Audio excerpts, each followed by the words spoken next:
장기금리와 단기금리 어느 쪽 금리가 더 높을 것 같습니까? 보통 급전일 경우 이자가 높기 때문에 단기금리가 더 높다고 생각할 수 있습니다. 하지만 채권 시장에서는 정반대입니다.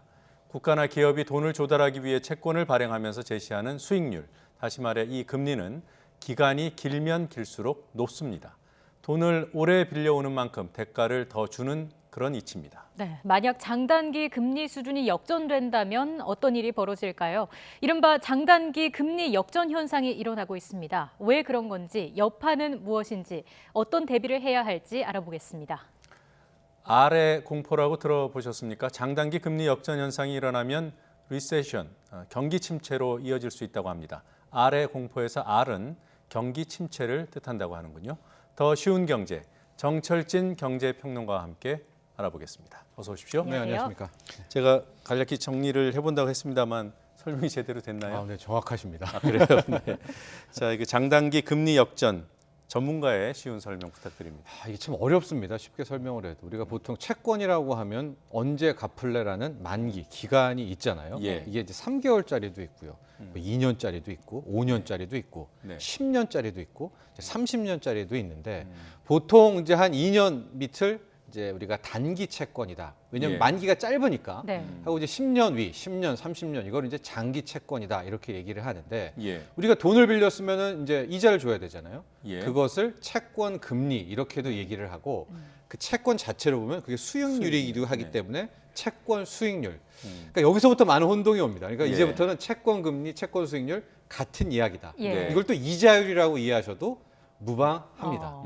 근데 방금 앵커께서 이제 앞에서 얘기를 하셨듯이 장기 채권의 이자율, 장기 채권 금리와 단기 채권 금리가 있을 때는 이것은 우리가 보편적으로는 장기 채권의 이자, 이 금리가 훨씬 더 높습니다. 네. 왜냐하면 10년, 30년간 돈을 빌리는데 그 사이에 어떤 일이 일어날 줄은 아무도 모르니까 그 위험에 대한 프리미엄을 이제 더 주게 되는 것인데요. 예. 이제 그런데 지금 특히 지난주 금요일과 월요일 날 미국에서는 어떤 일이 일어났는가? 이 장기채와 단기채의 금리가 역전이 된 거예요. 예. 즉 10년 만기, 10year, 그러니까 10년 만기 미국 국채와 3months, 3개월짜리가 이 두 개가 금리가 있는데 네. 이 3개월짜리 금리가 더 높은 거예요. 어. 10년짜리 채권 금리보다. 네. 이런 현상이 나왔는데 우리가 과거의 역사를 보니까 이렇게 장단기 금리 역전이 나오면 뭐 길게는 1년, 내긴 뭐 1년 반, 짧게는 7, 8개월 후에는 어마어마한 경기 침체, 경기 둔화가 왔기 때문에 이 현상을 굉장히 집중하고 있는 겁니다. 예. 이게 경기 침체로 이어진다는 게 그 중간 과정이 궁금해요. 그렇죠. 이제 그게 또 이해가 잘 안 갑니다. 예. 상당히 금리 역전이 됐는데 뭐 이게 무슨 경기 침체라는 건데요. 네. 이제 생각을 한번 우리가 해볼게요. 왜 이런 현상이 일어났을까? 왜 10년짜리 만기가 10년인 채권인데 이거가 이자를 덜 주고도 수요자들이 몰렸다는 뜻이거든요. 이해가 되십니까? 왜냐하면 이제 이자가 더 낮다라는 것은 네. 예. 왜 이자가 낮게? 우리 돈 빌려주는 사람 역할을 해볼게요. 어떤 사람이 너무 인기가 많아요. 그러니까 이제 막 그 돈을 나한테 빌려주겠다고 막 사람들이 다가오는 거예요. 예. 근데 자기 돈을 빌려주면서도 이자 내가 조금만 받을게, 내 돈 좀 맡아줘라. 그러면 내 입장에서는 막 돈들이 밀려오면 원래는 뭐 이자 7, 8% 내야 될 걸 그래 한 3%만 줄게라고 해도 막 저한테 돈을 못 빌려줘서 안달이 나는 이제 그런 상황을 일단은 생각을 해보시고요. 네. 그러니까 빌려줄 사람이 많아진다는 거죠. 그렇죠. 그러니까 찾는 사람이 엄청 많다라는 거죠. 예. 그럼 이 장단기 금리 역전은 뭐냐? 앞서 말한 것처럼 이 10년 만기 긴 채권에 굉장히 많은 돈들이 몰렸다는 몰린다. 뜻입니다. 단기 채권보다는 장기 채권에 쭉 몰리니까 원래는 이자를 더 비싸게 줘야 됨에도 불구하고 인기가 많으니까 예. 너무 많이 찾는 사람이 많으니까 덜 줘도 덜 줘도 덜 줘도 나는 저 채권 가질래. 나는 10년 만기 채권 가질래라고 몰렸기 때문에 이제 금리가 떨어진다. 네. 일단 이렇게 이해를 하겠습니다. 네. 이게 이제 왜 경기 침체까지 가냐? 그럼 이제 두 번째. 그럼 왜 돈들은 왜 10년 굳이 10년 30년 긴 채권으로 몰려갈까? 이게 실은 경기 침체와 연관이 있는데요. 우리가 보통 시장은 똑똑하다 이런 얘기를 하죠. 예. 시장은 다 안다. 항상 옳다.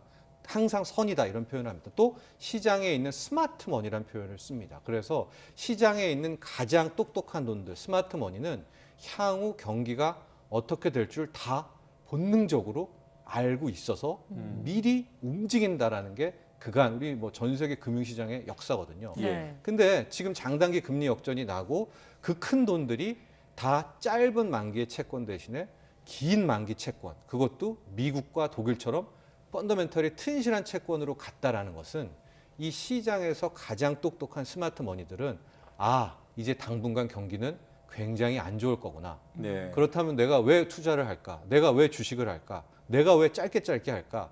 이 나한테 큰 돈이 있는데 이거를 한 길게 10년, 30년에 안전하게 파킹을 해 묻어두자. 두자라는 네. 생각을 갖고 있기 때문에 지금처럼 굉장히 많은 수요가 몰리고 장단기 금리 역전이 났다. 그래서 장단기 금리 역전이라는 것을 좀 이제 풀어보면 시장에 있는 똑똑한 돈들이 만기가 긴 채권으로 안정적으로 가서 쉬려고 한다. 왜? 이제 경기는 완전히 꺾일 것이기 때문에 어. 네. 투자하면 계속 물리는 거예요. 그러니까 투자 같은 거 안 하고 나는 저기 가 있을게 네. 라고 좀 이해를 하시면 어떨까? 그래도 좀 어려울까요? 네. 뭐 이해가 이제 됐습니다. 그러니까 네. 장기 채권에 돈이 몰려서 경기가 떨어지는 게 아니라 네. 장기 채권에 몰리는 그 큰 돈이 움직이는 그 이유.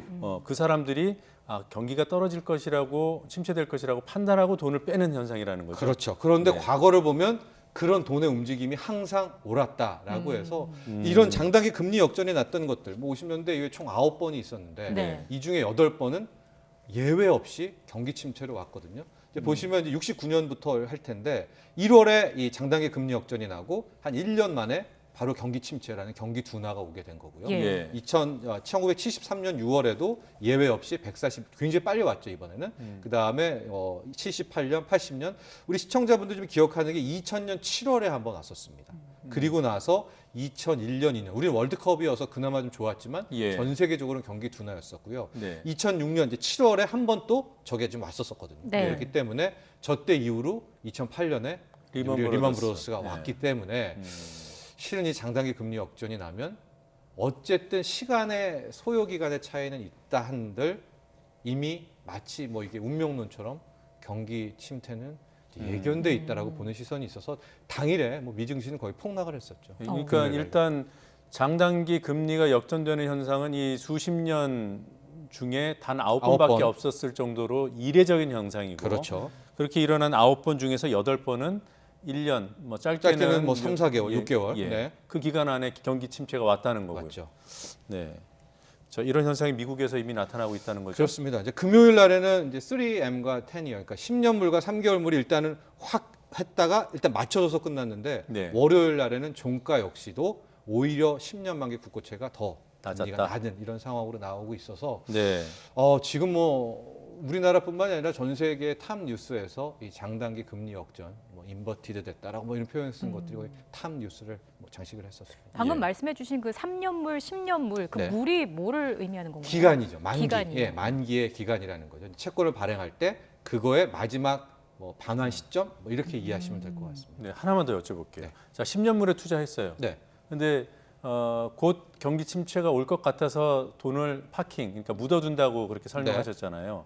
근데 보니까 경기가 다시 살아나요. 네. 다시 뺄 수 있습니까? 예, 뺄 수 있습니다. 그러니까 10년 물이래 이제 채권 투자라고 해서 그걸 끝까지 10년에 들고 있는 큰 손은 거의 없죠. 네. 그런 것처럼 스마트 머니는 또 살아날 것 같다. 뭐 채권 가격이 떨어질 것 같다. 뭐 이렇게 하게 되면은 또 중간에 팔면 현금화한다는 거죠. 그걸 네. 받으려는 수요 세력도 또 있고요. 네. 그 대신 가격 조정은 있겠죠. 그렇기 때문에 뭐 한 번 10년 사면 무조건 10년을 버텨야 되는 거는 아닙니다. 당장에 또 포지션 전환이 있을 텐데 그럼에도 불구하고 이 채권 쪽을 찾는 자금들은 주식과는 좀 차원이 다르게 굉장히 좀 눅진합니다. 예, 묵직하고요. 그래서 우리가 이제 본드 킹이라는 채권을 잘하는 사람은 채권 왕이라는 표현을 예. 씁니다. 근데 주식은 스타킹 이런 건 안 쓰잖아요. 예. 스타킹이 있긴 있죠. 예? 있기는 있지만 이제 그 다른 스타킹이죠. 예, 다른 스타킹이기 때문에 네. 우리가 이제 이 채권 자금을 좀 굉장히 뭐 왔다 갔다 하지는 않고 예. 밀물 썰물처럼 움직이기 때문에 특히 장단기 채권 금리의 역전이 더 주목을 받고 있는 것 같습니다. 네. 앞서서 미국이 지금 장단기 금리 역전 현상이 되고 있다 이걸 얘기를 해주셨는데 네. 그렇다면 이제 곧 경기 침체로 이어진다 이렇게 볼 수 있나요? 그렇습니다. 이제 여기서부터가 또 하나의 이 우리가 시청자분들도 아니 그동안 미국 경기 세계에서 제일 좋다고 하지 않았어? 계속 좋다는 예, 얘기가 지금도 완전 들려요. 예, 네. 지금도 들리고 그나마 취업 잘 되는 곳이 뭐 미국이라는 이런 얘기들이 많이 나오는데 무슨 경기 둔화야라는데요.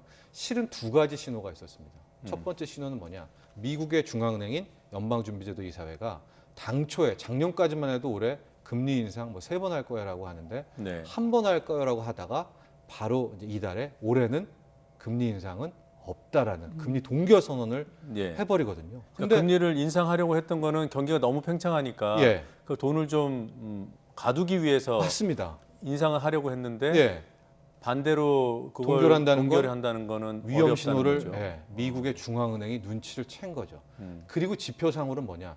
이 제조업 지수가 가장 먼저 좀 선행을 하거든요. 네. 제조업 관련 PMI, 이제 구매자 관리 지수가 네. 네. 확 꺾인 게 나오고 있습니다. 근데 저게 굉장히 수상한 게요. 항상 저 제조업 PMI가 먼저 꺾이고 나서부터는 실물 경기가 함께 뒤따라서 다 이제 빠져내려가는데 문제는 미국도 지금 확 꺾이는 모습이 보여지고 있죠. 2월이. 네. 아마 3월은 더 확 꺾였을 겁니다. 음. 그 다음에 이게 미국만의 문제냐. 유로존도 지금 보십시오. 훨씬 더 가파르게 꺾이고 있고요. 네. 일본도 제조업 PMI가 확 꺾이고 있고 이렇게 보니까 미국, 유럽에서는 특히 독일이 지금 경기가 놀랄 만큼 충격적으로 확 나빠지고 있거든요. 네. 그러니까 일본도 다 나빠지고 있으니까 이런 제조업 관리 지수와 속속 들어오는 실물 지표가 미국은 이제 뭐 아직은 좋다라고 해도 예견된 것들이 이제 나빠질 것으로 예견되니까 아 이게 거기에 장단기 금리 역전도 나고 미국 연준도 금리를 못 올리네. 예. 그렇으니까 이 시장의 참여자들은 음. 진짜 경기 침체가 오는 거 아닐까 어. 이런 생각들을 하나 둘씩 하고 있습니다. 방금 보신 PMI가 그러니까 구매자 관리 지수라는 게 네, 그러니까 제조업에 종사하고 있는 사람들한테 그렇죠. 앞으로 제조업 경기가 어떨지를 예. 물어보고 그걸 지수화한 거죠. 저도 좀 쉽게 설명해 구매팀이라고 하면은요. 네. 가장 먼저 구매팀에서 그 경기를 알죠. 왜냐하면 경기가 좋을 것 같다면은 자재를 많이 사들일 거 아니에요. 네. 예. 하고 나쁠 것 같으면 재고를 줄이겠죠. 네. 그러니까 저 구매 담당 사람한테 이제 물어보는 거예요. 구매 관리자들한테 예. 향후 경기를 어떻게 보십니까? 할 때 저 응답에 대한 것들을 이제 비례로 나오게 하는 거기 때문에 저 제조 PMI라는 것이 실은 경기의 이제 선행 지표 혹은 동행 지표로 가장 많이 보는 것이고 높을수록 좋게 좋은 보는 겁니다. 거죠. 저게 네. 꺾였다라는 것은 특히 이제 폭도 중요한데요. 꺾이는 네. 폭이 약간 좀 위험 신호 나오고 그러게요. 있습니다. 네. 가파르게 꺾이고 있네요. 그렇습니다. 네. 그럼 지금 이 상황, 이 전망에 대해서 연준 의장은 어떻게 보고 있나요? 일단은 뭐 제롬 파월 연준 의장은 이제 아직까지 뚜렷하게 왜냐면 워낙 중요한 자리에 위치해 오고 있지만 그런데 이제 이런 장단기 금리 역전이 나왔음에도 불구하고 국내외에서는 조금 과거와는 다르다라는 이야기들을 이제 꽤 많이 나오고 있어요. 예, 이번엔 다르다. 예, 이번엔 다르다. 네. 정확한 표현인데요. 자네들 바로 직전에 연준 의장이죠. 예. 근데 저것은 장단기 금리 역전이라는 것이 앞으로 연준이 뭐 기준금리를 인하할 필요가 있다는 신호, 뭐 경기 부양을 해야 된다는 신호일 수는 있겠지만 저게 고지고대로 경기 침체로 가는 것은 아니다라고 굉장히 좀 시장 참여자들한테 좀 안도할 수 있는 그런 얘기를 예. 했고요. 그 직전에 벤 버냉키 이제 전 연준 의장이죠. 전 네. 연준 의장도 지금 왜 장단기 금리가 나왔는가? 그동안에 미국이 2008년 이후에 어마어마한 돈을 찍는 양적 완화를 했고 초저금리를 기조를 유지해 가지고 장기 금리의 절대치 자체가 옛날하고는 비교도 안 큰 만큼 뭐 2.48 정도로 낮다. 네. 그래서 이게 자칫 잘못하면은 당김을 하고 이렇게 붙는 테크니컬 기술적인 문제인 것이기 때문에 옛날에는 뭐 10년물이면은 뭐 4.5%까지 돼야 되는데 지금 뭐 2%대가 되니까 이거의 문제이기 때문에 이것을 그렇게 호들갑을 떨 필요가 없다라는 얘기를 하고 있고요. 오늘도 뭐 국내외에서 오히려 위험하다는 쪽보다는 괜찮다라는 그래요? 의견이 더 많은 것 같아요. 그럼 지금 뭐 벤 버냉키 전 의장 얘기가 그러니까 원래 이 장기 채권 금리가 그 절대주가 수익률이 예, 옛날보다 좀 떨어져 있는 그렇죠. 그래서 예. 단기물하고 좀 가까워져 있기 때문에 예, 이미 차이가 미미하기 때문에 이게 순간적으로 쫓하면 붙을 수 있다. 그렇습니다. 예, 근데 그동안 이런 일이 없었잖아요. 없었죠. 그래서 그래요? 저는 좀 수상하게 여기지만 네. 그러나 또 이렇게 전 두 명의 연준 의장은 괜찮다. 이거를 뭐 그렇게 호들갑을 떨지 말라라는 입장을 보였었습니다. 우리 증권업계는 어땠어요? 오늘도 어떻습니까? 대거 리포트들이 나왔는데요. 대부분이 다 좀 괜찮다? 밝게 바라보고 있습니다. 왜 지금 경기 부진 이슈가 나오느냐? 이게 뭐 큰 문제가 돼서 경기가 나빠지는 게 아니라 작년부터 있었던 미중 무역 협상 때문에 인위적인 문제인 것이고 네. 지금 오늘 내일 또 굉장히 중요한 하나가 있죠. 노딜 브렉시트라고 네. 해서 예. 이 브렉시트가 이 우려가 있으니까 사람들이 돈을 안 풀잖아요. 당장 어떻게 될지 모르니까. 그래서 만약에 3월 29일 이후에 뭐 노딜 브렉시트가 이 브렉시트가 해결이 되는 불확실성이 꺼지게 된다면 이제 자연스럽게 경기가 회복될 것이다라는 게 이제 국내에 증권사들이 오늘 나온 리포트들이고 또 이례적으로 이런 분석도 있었어요. 앞서 이제 장단기 금리 역전이 나오고 경기 침체까지의 기간이 있었잖아요. 네. 예. 근데 여기 좀 역설적인 것이 침체가 나오고 초단기적으로는 주가가 순간 급등하는 모습들이 많이 나왔거든요. 네. 예. 그랬기 때문에 여의도 증권업계에서는 주가가 오를 수도 있다. 뭐 이런 리포트도 나온 거예요. 하도 뭐 우리가 뭐 작전 이런 걸 많이 들어서 그런지 몰라도 네. 침체가 될 것을 안 세력들이 주가를 확 올려가지고 돈을 빼고 뭐 이러는 건가요? 그래서 침체의 전조가 나타났음에도 불구하고 증시가 순간적으로 오른 거 아닌가요? 그게 이제 장단기 금리 역전이 나면 이건 경기 침체 신호라는 것들을 다 알잖아요. 예. 네. 그러면 이제 경기 부양을 할 거라는 실제 경기 부양도 하고요. 아, 그 기대감이 쫙 쏟아지니까 순간적으로 이제 폭등을 하게 되거든요. 그러나 저는 좀 과거에 직전에 이제 2007년에 있었던 2006년, 2007년에 네. 있었던 장단기 금리 역전의 모습을 보면 네. 그때 분명히 이후에 주가가 좀 튀어오른 건 맞아요. 음. 그리고 2007년 11월에 고점을 찍거든요. 네. 그리고 해가 바뀌어서 2008년 분위기를 보면 미국이 계속해서 금리를 인하합니다. 왜냐하면 이제 경기가 점점 나빠지고 있는 것 같으니까 부양해야 돼. 예, 부양해야 되니까 인하하고 하는데 네. 그때 당시에 주식시장의 모습을 보면은요 인하 한 번 할 때 약간 좀 오르거든요. 네. 그러다가 또 쭉 빠집니다. 그리고 시장이 또 인하해줘. 그러면 미국이 금리 인하래요. 예. 그럼 또 오르다가 쭉 빠져요. 그런 일을 2008년 내내 하다가 바로 2008년 9월, 10월 그 유명한 리만 브라더스가 파산을 하고 세계 금융 위기가 오고 네. 주가가 천이 깨져서 뭐 898까지 가는 그런 상황이기 때문에 네. 마침 뭐 오늘 뭐 리포트 중에 하나 장단기 금리 역전이 나오고 단기적으로는 주가가 급등한다 뭐 이런 것들은 좀 위험하다. 네, 네. 위험한 뭐 판단일 수도 있겠다. 네. 그러면 평론가님께서는 지금 자금 운용을 좀 보수적으로 해야 된다는 쪽이 저는 그런 쪽입니다. 오히려 이거 더 괜찮다 쪽과 보수적이라면 저는 보수적이라고 보고 있고요. 네. 뭐 주식시장이 설령 이제 경기 부양을 하겠지, 또 금리 인하를 하겠지라는 기대감으로 순간 랠리를 보일 수는 있겠지만 예. 이거는 한계입니다. 마치 뭐 진짜 몰핀 맞듯이 순간이거든요. 물론 그러다가 경기가 살아나면은 오케이지만 네. 앞서 이제 9번 중에 8번은 그냥 다 무너졌다고 하지 않았습니까? 이게 예. 한 번 신호가 나오면 참 이게 운명론처럼 시간상의 문제이지 결국은 꺾이게 되거든요. 경기 살린다는 게 상당히 힘듭니다. 예. 그래서 저는 좀 보수적 대응 쪽을 지향하는 쪽입니다. 그럼 그 장단기 금리차 역전이 적어도 어느 정도 이상 유지가 돼야 경기 침체 신호로 볼 수 있는 건가요? 그렇죠. 이제 아까 말한 것처럼 이러다가 다시 이제 좋아지고 예. 뭐 그러는데 중요한 것은 제가 보기에 이 한 번 났다라는 것 자체에 큰 의미를 둬야 된다. 이게 한 번 신호가 보여줬다라는 거거든요. 네. 시장이 알려줬다는 의미거든요. 그렇기 때문에 저는 지금부터는 굉장히 좀 조심하면서 이제 대응을 하자라는 말씀을 드리고 한번 이제 2008년 상황들을 우리 시청자분들 주식 좀 하시는 분들 한번 이 관련 기사들을 찾아보면 2008년 금리 인하 뭐 이런 키워드로 쳐보시면은요 금리 인하 하면서 주가가 좀 좋아집니다. 그러다가 여지없이 빠지는. 그런데 그로부터 약 한 7, 8개월 전에는 바로 이 장단기 금리 역전이 있었다는 사실을 한번 이렇게 리뷰해 보시면은 그 네. 위험성을 아실 수 있을 것 같습니다. 네. 저 우리 경제 같은 경우에는 계속 어렵다 하잖아요. 네. 네, 그런 와중에 이제 미국발 장단기 금리 역전을 지금 맞이했어요. 네. 그럼 우리 경제는 좀 더 부양 쪽으로 가야 되는 거 아닌가요? 네, 저도 지금 뭐 부양을 해야 된다라고 하고요. 저뿐만이 아니라 뭐 IMF 자체도 우리에게 권고를 했죠. 네. 추경도 강하게 해야 적극 재정을 해야 되고 통화적에서는 기준금리 인하를 해야 된다. 그러니까 예. 그만큼 지금이 굉장히 기로에 섰다라는 거거든요. 근데 경기라는 게 지금은 어느 정도 요만큼 투입해가지고 살릴 수 있는 걸 시기를 놓치면 저 밑으로 이제 떨어져서 못 되돌릴 수가 있습니다. 네. 예. 그래서 미국이 이 정도라고 한다면 뭐 자본 유출의 우려도 미국이 이제 금리를 안 올릴 테니까 뭐 미국도 어쩜 금리 인하를 할지는 모르니까 선제적인 금리 인하에 대한 그런 이제 의견들이 많이 개진되고는 있기는 한데 여기에 대해서 한국은행은 굉장히 지금 강경합니다. 보수적이죠. 예, 네. 추가 금리 인하는 생각하지 않고 있다.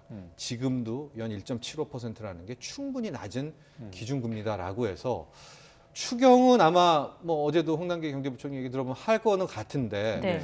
이런 완화적인 통화 정책, 즉 기준금리 인하는 당분간은 좀 없지 않을까라고 보여지는데 네. 아마도 부동산에 대한 뭐 그런 생각도 있지는 않을까.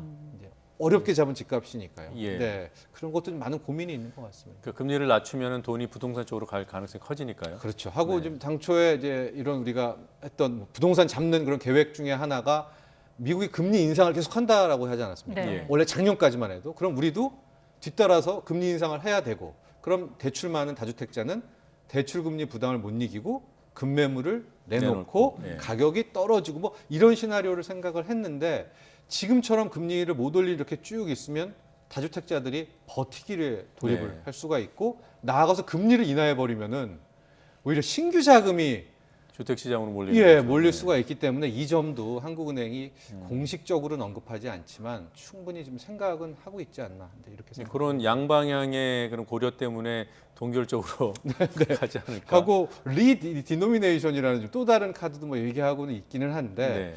글쎄요 한번 이 기준금리 인하에 대해서 이 완화적 통화 정책에 대해서 한국은행도 고민을 좀 해봐야 해야 될 되지 시점이 않을까. 아닌가? 네, 네. 실물 경기가 상상 외로 좀 나쁘다는 전언들이 많습니다. 일단 10조 규모의 추경 투입, 조기 네. 투입. 네. 이거는 그럼 뭐 긍정적인 대응이라고 보십니까? 빨리 해야 된다고 더 보고요. 빨리 해야 네, 된다? 빨리 해야 되고 요 10조 같은 경우에는 뭐 미세먼지 추경 이런 이름 붙이지 말고 그냥 네. 경기 부양 추경으로 해서 아주 단기적으로 이런 이 돈은 우리가 어차피 올해 슈퍼 예산이고 복지 이런 쪽에도 많이 예산이 배치돼 있기 때문에 예. 이 한 10조는 그야말로 좀 센 약이 드는 네. 스테로이드 쪽 처방으로 좀 운용을 했으면 하는 그런 바람도 함께 가져봅니다. 예. 끝으로 개인 투자자들이 아까 네. 뭐 증시 비중 좀 줄이고 보수적으로 해야 된다 말씀해 주셨습니다만 네. 좀 더 구체적으로 어떤 대응을 해야 되는지. 일단은 저는 이제 주식 비중 같은 경우에는 한 절반 정도. 네. 내 가용 자원이 100이라고 하면 50은 현금으로 좀 두고요. 50 정도의 포지션을 좀 유지한 다음에 미국이 정말 경기 지표가 이게 뭐가 진짜인지 꺾인 건지 아니면 지금 연준 의장이 말한 것처럼 뭐 브렉시트라든가 아니면은 뭐 이런 것 때문에 미중 무역 협상 때문에 나쁘게 보이는 건지를 확인해야 될 것 같고요. 3월에 뭐 PMI 구매자 관리 지수라든가 그 다음에 나올 부동산 지표라든가 이런 지표들을 속속속 보면 아실 겁니다. 이게 경기가 꺾였구나 아니구나. 그래서 네. 꺾였다면은 저는 오히려 더 비중은 주식 투자 비중을 줄이는 것이 좋은 대응이라고 보고 있습니다. 네, 알겠습니다. 오늘 말씀은 여기까지 듣겠습니다. 고맙습니다. 고맙습니다.